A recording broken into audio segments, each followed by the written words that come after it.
Most artists allow the wrong emotions to dictate their creative journey. This was definitely the case for me. I spend more time encompassed by fear than I would actually creating. These are hours and hours lost that I will never get back. The emotions we prioritize are usually the ones that hold our success and crush blooming ideas before they can breathe. Because of this, my dreams were deferred. A sad case, but I almost allowed them to die entirely. I had to rebuild my creative confidence after years of telling myself it wasn't even worth trying. I remember sitting down to write or make a beat or record a video, only to lose focus because a screeching voice in the back of my mind was telling me to stop. The great artists of then and now are not immune to these emotions. They feel the exact same things. They just don't listen to it. They don't internalize the noise. As I grow further in my creative journey, I realize the difference that this makes. Something seemingly simple has given me immeasurable progress towards my goals. I'll share the 5 most irrelevant emotions so you know exactly what to look for when you sit down to create. Doubt. Doubt doesn't take up a lot of space. He doesn't raise his voice. He just shows up to plant a little seed of care. Doubt doesn't care. Doubt is deceptive. He sounds like wisdom. Doubt asks questions like, is this really good enough to put out? Why would people care what I think? This idea has been done a million times. On the surface, these questions feel valid, but doubt disguises himself as thinking. So you argue with yourself instead of creating. Doubt is dangerous because it asks questions that you can't dispute with facts. Art doesn't give you the kind of completion that doubt demands. There's no finish line you reach where doubt disappears. You can change a piece every day and still find something to make better. That's also why perfect is a cage. Don't confuse imposter syndrome with reason. You're you, your perspective, your background, your way of seeing things. There will never be another you. As an artist, your value isn't only in novelty. It's in what you notice, what you choose to care about, and how you turn what already exists in the world into something that represents you. Don't let perfect be the enemy of good. Ship it anyway. Doubt will still be there tomorrow. It's trying to make sure that your art won't. Doubt questions. Fear blocks. Fear isn't suggestive at all. It's a siren that tells you to stop at all costs. Fear exists in the unknown, and creation is inherently unpredictable. Art is vulnerable. Fear desires safety. These two were never meant to mix. What if I freeze? What if I sound bad? What if I mess up? These are the questions that fear asks.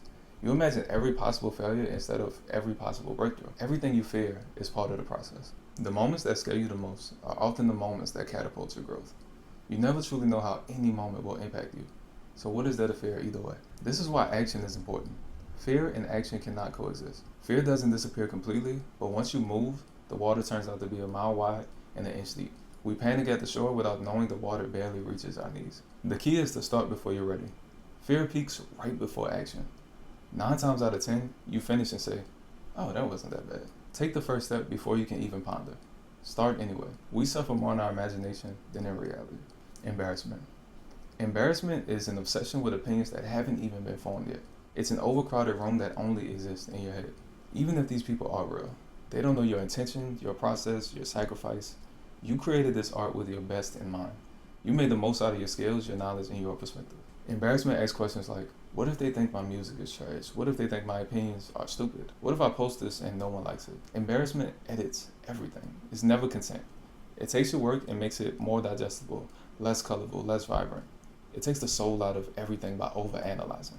You start sanding down the parts that were most honest, the parts that were real, the parts that were alive. Regardless of what you do and how you do it, there will be criticism. This is where you need more of an identity than an ego. Your ego asks, will I look good? Identity asks, what am I trying to say? What's most important to you? How you are perceived or being true to yourself? Make that decision early, not after you post. Live with the results. Creatives shouldn't be ashamed to create. Post anyway. Then let the opinions become background noise. Guilt. Guilt is what happens when embarrassment actualizes.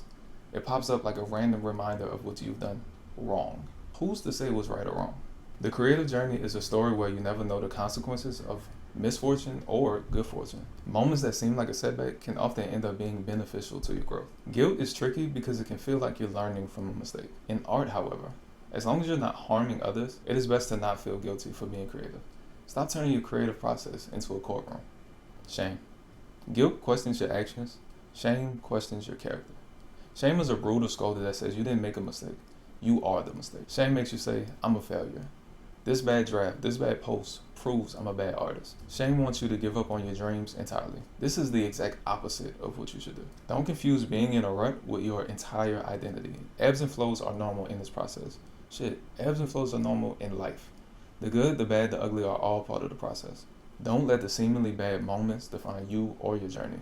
The experiences of today shape the person that you will become tomorrow. And as corny as it sounds, do your best to love yourself, regardless of the timeline, regardless of the recognition, regardless of the success, whether it be yesterday, today, or tomorrow. These 5 emotions are quick to derail any artist. Doubt, fear, embarrassment, guilt, shame will always try to trick you out your position. They appear helpful on the surface, but they're just noise. Unnecessary, internal noise, pulling you further away from your dreams. Remember them for what they are: irrelevant.